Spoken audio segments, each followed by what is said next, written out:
Hi, warm welcome to my YouTube channel. मेरा नाम साहिल दड़ा है और आज हम केमिस्ट्री के बारे में बात करेंगे। केमिस्ट्री में भी पर्टिकुलरली ऑर्गेनिक केमिस्ट्री। ठीक है, केमिस्ट्री देखो, पहले मैं आपको जस्ट दे दूं क्या चीज़ है। केमिस्ट्री है ना, एक एक्सपेंसिव टॉपिक हो जाता है, सब्जेक्ट हो जाता है, क्योंकि आपको यहाँ पे पढ़ना बहुत पड़ता है, क्वेश्चन बहुत कम आते हैं। अगर मैं इनऑर्गेनिक केमिस्ट्री का एग्जांपल दूं, पी ब्लॉक है। पी ब्लॉक में भी अगर मैं नाइट्रोजन फैमिली की बात करूं, एक एक फैमिलीज़ हैं। ठीक है, अब नाइट्रोजन फैमिली में भी अगर अमोनिया है, NO2 है, इन सब के प्रिपरेशन, इनके यूजेस तो आप पढ़ते हैं, बहुत ज़्यादा है, इट्स वास्ट, पर क्वेश्चन बहुत मिनिमल आते हैं। NCERT में भी अच्छा खासा दिया है। ठीक है, आज पर स्कोरिंग होता है। केमिस्ट्री स्कोरिंग सब्जेक्ट है, मैं ये नहीं बोल रहा एक्सपेंसिव है, पर स्कोरिंग सब्जेक्ट है। आज हम ऑर्गेनिक केमिस्ट्री के बारे में बात करेंगे। ऑर्गेनिक केमिस्ट्री मेरा तो हमेशा से फेवरेट रहा है। ठीक है, हम बहुत जल्दी हो जाते हैं इसके क्वेश्चन। ठीक है, ऑर्गेनिक केमिस्ट्री बहुत स्कोरिंग है, और इसमें भी सबसे पहले मैं आपको नॉमेनक्लेचर के बारे में बताता हूँ। देखो, नॉमेनक्लेचर ना बहुत स्कोरिंग और इजी है, क्योंकि एक बार आपको रूल रेगुलेशन समझ आ गए ना कि इसको नंबरिंग कैसे करनी है, वो सब कैसे डिसाइड करना है कि कहाँ से नंबरिंग करें एंड ऑल, आपको पता है कि किसके प्रीफिक्स किसके सफिक्स क्या हैं, तो आपके लिए बहुत इजी हो जाता है। फिर आपको बिल्कुल लगेगा ही नहीं कि हम कुछ पढ़ रहे हैं टाइप का। ठीक है, नॉमेनक्लेचर ना सिर्फ एक चैप्टर नहीं है, वो आपको आइसोमेरिज्म में भी काम आएगा, क्योंकि बहुत सी बार ऐसे पूछ लेते हैं कि नाम दे देंगे, फिर बोलेंगे इसका आइसोमर बताओ। ठीक है, GOC1 में भी काम आएगा। जैसे जो स्ट्रेंथ के ऑर्डर होते हैं, एसिडिक स्ट्रेंथ है, बेसिक स्ट्रेंथ है, इनके जो ऑर्डर्स होते हैं वो भी नाम दे देंगे, फिर बोलेंगे कि ऑर्डर बताओ। तो जब तक आपको नाम का स्ट्रक्चर नहीं पता और स्ट्रक्चर में कौन सा फंक्शनल ग्रुप यूज़ किया हुआ है वो नहीं पता, तो फिर आप ऑर्डर डिसाइड करना बहुत डिफ़िकल्ट हो जाएगा, आप नहीं कर पाओगे। ठीक है, तो नॉमेनक्लेचर आपको पता होना चाहिए, आपको पढ़ना ही है, बिल्कुल डू नॉट स्किप इट। कि क्वेश्चन नहीं आता तो छोड़ दें, या बहुत कम आते हैं तो छोड़ दें। ये सिर्फ क्वेश्चन की बात नहीं है, यहाँ पूरा ऑर्गेनिक की बात चल रही है। ठीक है, फिर अब मैं बात करता हूँ आइसोमेरिज्म की। अगर आप एक कोचिंग इंस्टीट्यूट में है ना, तो क्या होता है कि आइसोमेरिज्म थोड़ा डीप में पढ़ा दिया जाता है, और वो अपनी जगह पे सही भी है, क्योंकि काम आता है। अगर क्वेश्चन थोड़ा डीप में पूछ लिया तो फिर आप फंसोगे, तो उस हिसाब से पढ़ाया जाता है, पर उतना काम आएगा नहीं, क्योंकि मैं भी बहुत डीप में पढ़ चुका हूँ आइसोमेरिज्म, मुझे पता है क्या होता है।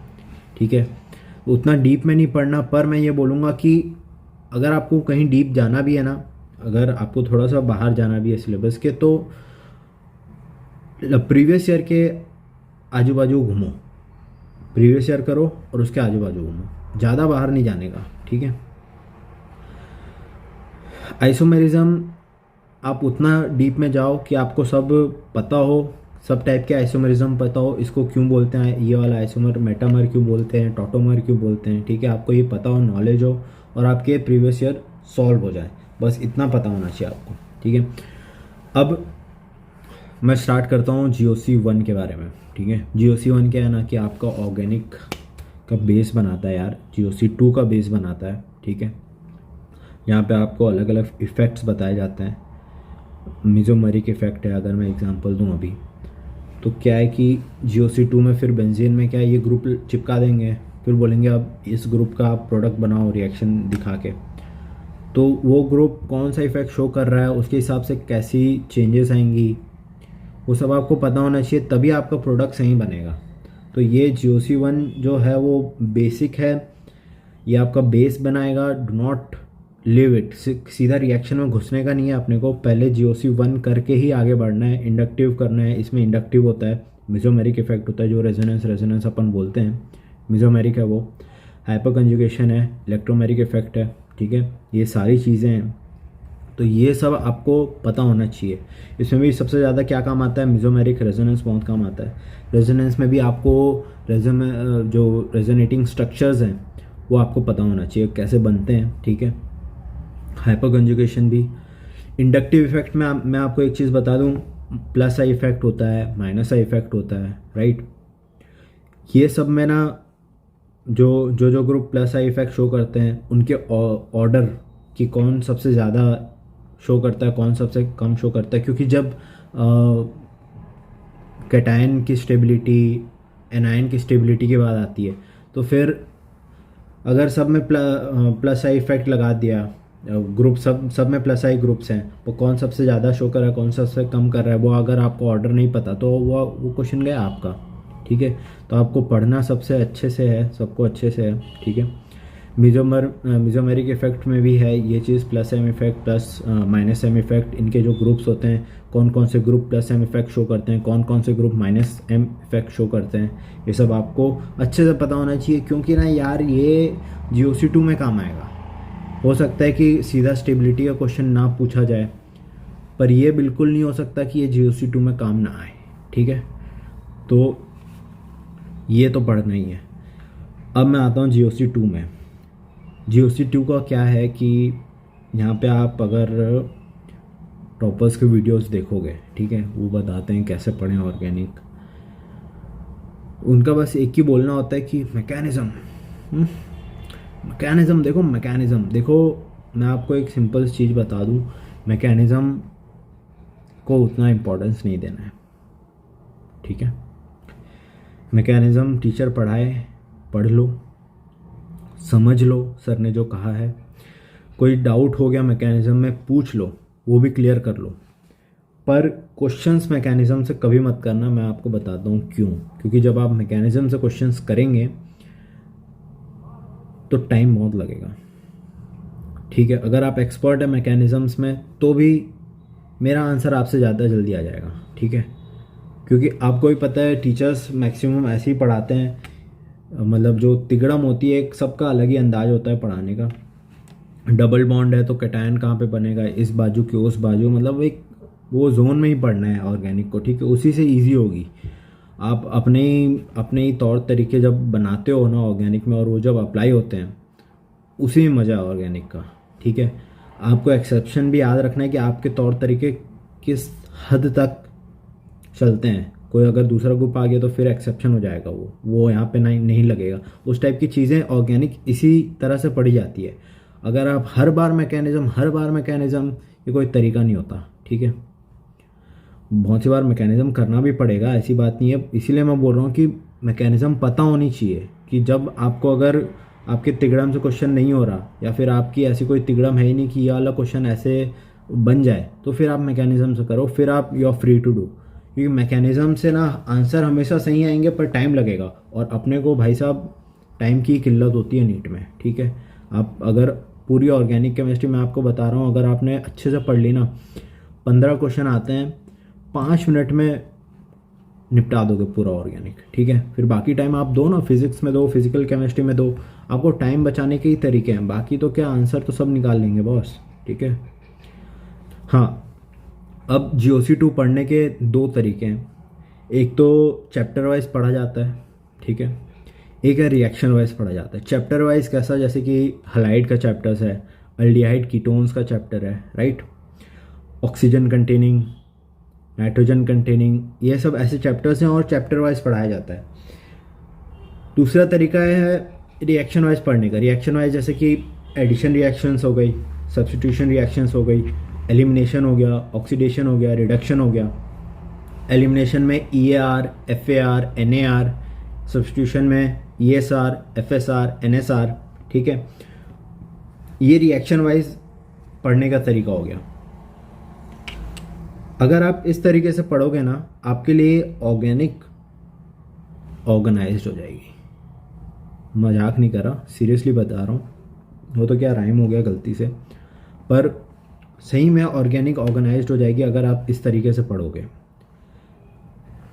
लाइन वाइज EAR, FAR, ठीक है, FSR, NSR, और वो एलिमिनेशन, ऑक्सीडेशन, रिडक्शन। ठीक है, ये एडवाइस किसके लिए, अब मैं आपको ये बता दूँ, ये एडवाइस उनके लिए है जो अभी कंफ्यूज्ड हैं कि हम ऑर्गेनिक पढ़े कैसे, उनको पता ही नहीं अभी तक कैसे पढ़ना है, उनके लिए एडवाइस है। और ये बहुत फ्रूटफुल है सही में, अगर आपने ये मान लिया रिएक्शन वाइज पढ़ने लग गए तो।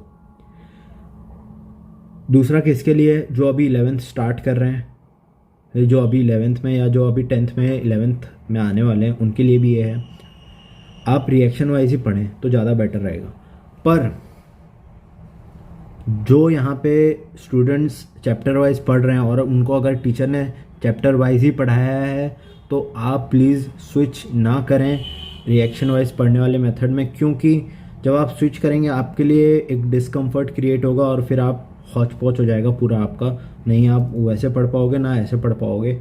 मैं बस ये कहना चाहता हूँ कि मैंने रिएक्शन वाइज पढ़ा है, रिएक्शन वाइज पढ़ने का तरीका बेटर है अगर आप पहले शुरुआत से पढ़ रहे हैं, पर अगर आपने पढ़ाई चैप्टर वाइज है तो वही आपके लिए सही है फिर, समझ रहे हो। तो ये चीज़ हो गई, दो टाइप पढ़ने का, रिएक्शन वाइज पढ़ें सही रहेगा। आपको चार्ट भी दे दूंगा कैसे पढ़ना है, वो आपको बता दूंगा मैं। अब मैं आपको बताता हूँ नेम रिएक्शंस के बारे में। नेम रिएक्शन सही में बहुत इंपॉर्टेंट है यार। नेम रिएक्शन दो टाइप से पूछे जाते हैं, एक तो आपको सीधा रिएक्शन दे देंगे और पूछेंगे कि ये कौन सी नेम रिएक्शन है। और बहुत सी बार क्या होगा ना कि आपको रिएक्शन देंगे और प्रोडक्ट पूछेंगे, पर ये होता है कि आप वो रिएक्शन समझ नहीं पाते हो कि अरे यार ये कौन सी रिएक्शन है यार, ये तो EAR में भी नहीं थी, ये FAR में भी नहीं थी, जबकि होती है पर आपको याद नहीं आता। वो पूछना क्या चाहता है, एग्जामिनर पूछना क्या चाहता है, नेम रिएक्शन। वो प्रोडक्ट दिया है तो वो प्रोडक्ट बताना है, पर पूछना चाहता है नेम रिएक्शन कि आपको ये याद है कि नहीं, क्योंकि जैसे ही आपके सामने रिएक्शन आए ना आपको सीधा वो एकदम चमकना चाहिए कि अरे हाँ ये तो रेजोमुंड है या फिर ये तो कोल्बे है, तो फिर सीधा वही प्रोडक्ट चिपकाओगे आप। फिर आप वो बिठाने नहीं बैठोगे इलेक्ट्रोफाइल को न्यूक्लियोफाइल को इधर से उधर जंप करवा रहे हो, वो सब आपको करना नहीं पड़ेगा, मैकेनिज्म नहीं करनी पड़ेगी, ठीक है। क्योंकि मैक्सिमम नेम रिएक्शंस में क्या है, वो मैकेनिज्म से ही प्रोडक्ट बनते हैं, उधर तिगड़म थोड़ी सी बिगड़ जाती है, ठीक है। तो ये चीज़ है, नेम रिएक्शन अच्छे से करके जाना है, एकदम रटा होना चाहिए कि साला रिएक्शन आया और चिपका है अपन प्रोडक्ट, ठीक है। ये हो गया। अब सबसे इम्पोर्टेंट चीज़ बता रहा हूँ आज मैं, ये ऑर्गेनिक केमिस्ट्री के बारे में। यहाँ सब लोग बोलते भी हैं, ठीक है, कि polymer, biomolecule chemistry and life और एनवायरमेंटल केमिस्ट्री, ये चार टॉपिक इतने इंपॉर्टेंट हैं यार।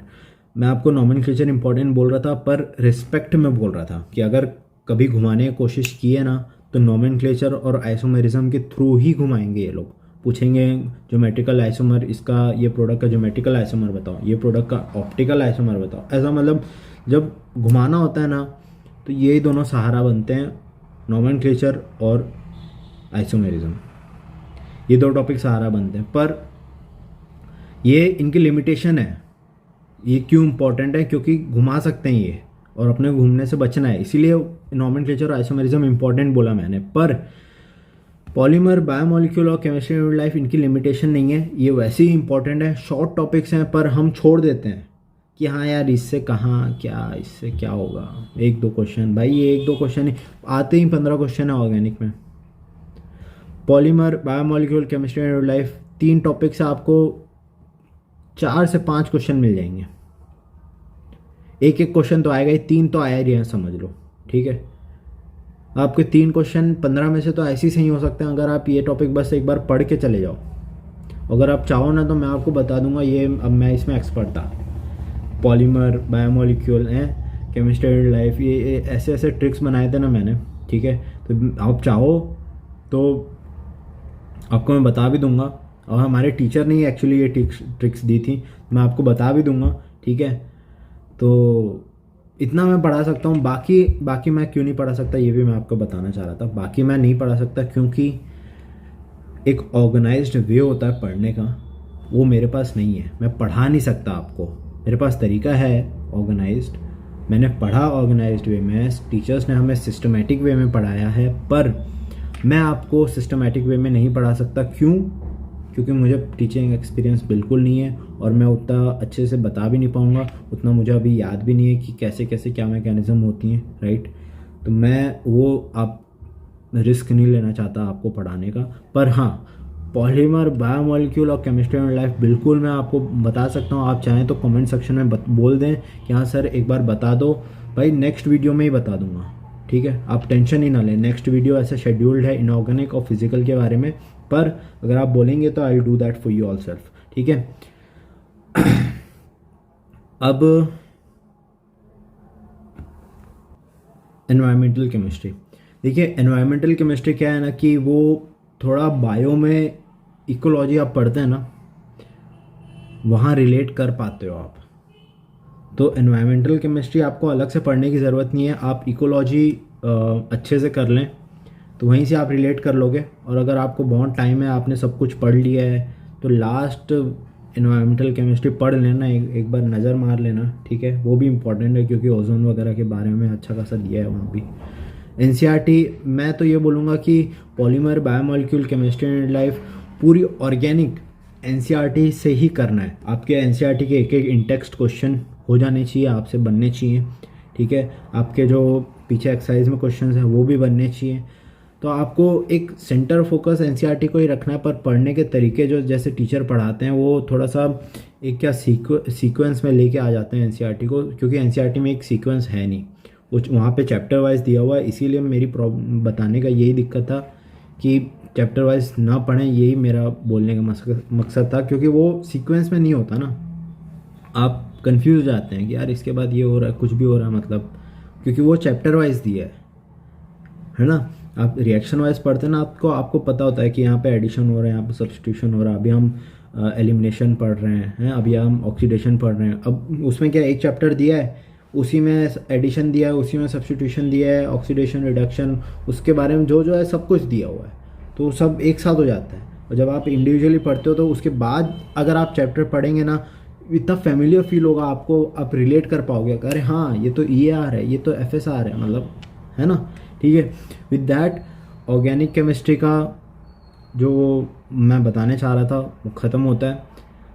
आगे शेड्यूल्ड हैं वीडियो, पर आपको अगर कोई भी दिक्कत हो, you are free to comment down below, ठीक है। आप कोई भी आप चाहते हैं कि जिस टॉपिक के ऊपर मैं आपको बताऊं, अगर मेरा कंटेंट आपको जेन्युइन लगता है कि हाँ मैं सही दिल से बताता हूँ, तो आप करें। और अगर आप किसी और की वीडियोस देख रहे हैं तो ठीक है, कोई दिक्कत नहीं है, आप देखें, पर आपको पता होना चाहिए कि ये बंदा सही बता रहा है। मैं किसी को कुछ जज नहीं करता, हर बच्चे यहाँ पे दिल से ही कर रहे होंगे होपफुली, पर मैंने भी देखा है यहाँ पे बहुत सारा ख़राब कंटेंट है। आप प्लीज़, मैं बस चाहता हूँ कि आप उससे बच जाएं, भले किसी और अच्छे को देख लें, ठीक है। अगर मेरे को देखना चाहते हैं, ऑलवेज़ वेलकम, लाइक कर दें, सब्सक्राइब कर दें मेरे चैनल को। With that good bye, thank you so much, MST, bye, take care of yourself and keep